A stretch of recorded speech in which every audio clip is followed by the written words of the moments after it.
네, 그래서 지수는 1980선 정도에서 약간 눈치 보기를 한다는 것은 제 개인적인 생각입니다만 10시 반에 개장하는 중국 시장을 좀 기다리지 않나 그런 모습도 좀 보이네요. 오늘도 보니까 일부 종목 중에서 베이직하우스라든지 일부 중국 관련주들이 움직였는데 사실 2월 접어들어서 외국인들이 가장 많이 산 섹터를 제가 분석을 해보니까 바로 화학 섹터와 철강 섹터였던 것 같습니다. 여러 가지 좀 전망이 나옵니다만 그만큼 중국 춘절 이후에 전인대에 대한 기대감도 좀 묻어 있고 그만큼 낙폭 과대전환 매기세에 몰리면서 철강주에도 매기세가 좀 들어왔다 보겠는데 잠깐 흐름을 보니까 실제적으로 현재 코스피하고 철강주의 주가 상대 비율을 했더니 이게 웬일이죠? 오히려 코스피보다 철강주가 주가 상승을 아웃퍼폼하고 있던 것이 지금 현재 수준의 어떤 시장 분위기인 것 같습니다. 진짜 보니까 실제적으로 현재 지금 철강 업종 지수 같은 경우도 코스피보다는 조금 위에 있으면서 뭐 시장을 견인했다는 표현은 좀 그렇습니다만 그만큼 최근 소리 소문 없이 철강주가 반등이 왔다 그렇게 보는데 조금 안타까운 거는 이 우리나라만 봐서 그렇지 세계 동남아 쪽으로 아시아권에서 보면 우리나라 꼴찌였습니다. 철강업종 최근 올해 2014년 접어들어서 가장 많이 오른 섹터는 어디겠습니까? 바로 일본입니다. 일본, 중국, 실제적으로 한국 순으로 세계 철강업종이 상승했는데 지금 잘 보시면 실제적으로 올해 연초 접어들어서 주요 아시아권 철강업체들의 주가 상승률을 분석해 보는데 잘 보시면 조금 잘 안 보이실 수 있는데 뭐 바오스틸이라든지 일본의 고베스틸 그리고 JFE 같은 경우가 실제적으로 주가 상승률이 20%, 30% 연초에 급등을 했다는 겁니다. 국내 대비해서는 상당히 높았다는 거죠. 근데 이거 이룰 수밖에 없었던 거는 당연히 일본 업체 같은 경우 가장 좋은 상승률을 보이는데 그것은 바로 엔지 효과가 있지 않았겠습니까? 실제적으로 1, 2월 달에 일본의 철강사들은 사실 49% 이상 수출이 증가하는 기염을 토했다. 그렇게 보는 것이고요.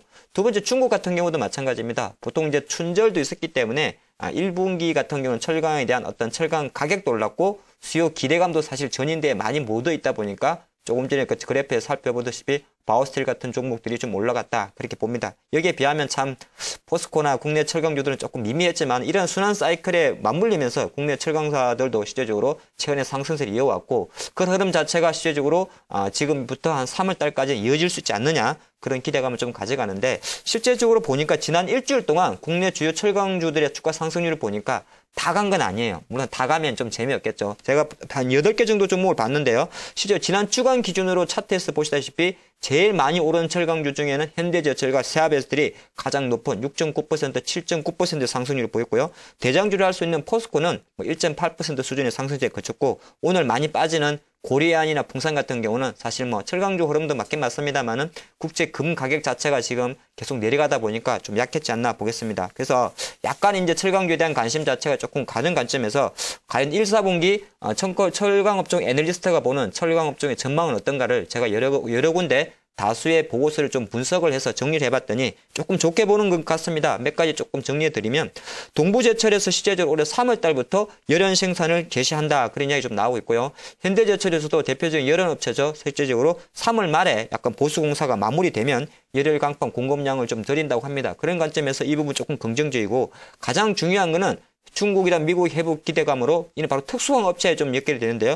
건설 중장비용 특수기가 성수기로 진입할 수 있다는 그런 긍정적인 이야기가 조금 나오는데 국내적으로 보니까 4대강 치료가 아직 끝난 게 아닙니다. 그래서 보니까 4대강 치료 사업하고 러시아 파이프라인 프로젝트 정도가 남아있기 때문에 실제로 특수화학 업체는 조금 주목을 받을 것이다 보는 것이고 제강사들이 조금 더 이제 중요한 것은 뭐 동국시장 같은 걸 말씀드리는데 철 스크랩이라는 게 있습니다. 고칠 더미를 철 스크랩이라 그러는데 실제적으로 2월 15일 날 국내 국제 철 스크랩 가격은 톤당 10,000원에서 15,000원 정도 인상을 했습니다. 그렇기 때문에 조금 전에 열연이라든지 특수관이라든지 철 스크랩 관련해서 전반적으로 철강업종의 분위기가 그렇게 나쁘지만은 않다. 좀 그런 말씀 좀 정리해드리겠고요. 자, 이제 대충은 좀 알겠습니다만 어려운 게 철강주 아니겠습니까? 그래서 제가 확실하게 한 투카오 종목, 근데 투카오라는 표현은 잘 안 쓰시는 표현은 나 쓰실 수 있는데 카오는 소 아닙니까? 그러니까 많은 철강업종 중에서 두 종목 정도를 조금 탑픽으로 뽑아봤습니다. 바로 그것은 조금 전에 살펴본 대로 현대제철과 세아베스텔이었습니다. 지난 한 주간에도 가장 좋은 상승률을 보여줬습니다만은 사실 이 종목들이 갖고 있는 특징이 철강업종이 좀 묻어있다는 거죠. 실제적으로 국내 같은 경우는 포스코, 현대제철로 이어지는 세계 3사의 고로업체가 있고요. 열연 쪽으로 들어가면 현대제철이 가장 큰 수혜를 볼 수 있다 그렇게 말씀드리겠는데 최근에 보니까 실제적으로 열연이라든지 봉형강은 이제 우리 HABM이라 그러죠. 건설하다 보면 이렇게 빔으로 봉으로 생긴 걸 봉형강이라 그러는데 그런 거에 열연 가격 인상 효과가 현대제철에 좀 반영될 것이다 그렇게 보는 것이고 중요한 거는 강판이 있으면 이제 얇은 판이겠죠. 강판 같은 경우는 우리 1분기는 아직 좀 부진한다 그러는데 2분기부터는 내수 쪽에서 조금 수요가 회복되지 않나 그렇게 봅니다. 그래서 제가 쭉 주가를 분석해 봤더니 현대제철 같은 경우는 주봉 기준으로 한 20주선 주봉 기준으로 보니까 8만에 대한 지지력이 상당히 좋았던 것 같습니다. 그래서 최근에 기관들 연기금 위주로 해서 매수가 조금 들어왔기 때문에 현대제철은 8만 원을 넥라인으로 보신다면 얼팡에도 불구하고 향후 장기 투자하시는데 조금 도움이 되지 않을까 보였고요. 가장 또 두 번째 종목은 세아베스틀입니다. 지난주에 7.9%의 상승을 보이면서 가장 좋은 상승 탄력성을 보였는데요. 세아베스틀은 사실은 특수강으로 좀 보시면 어떨까 싶습니다. 특수강 조금 어려울 수는 있어도요.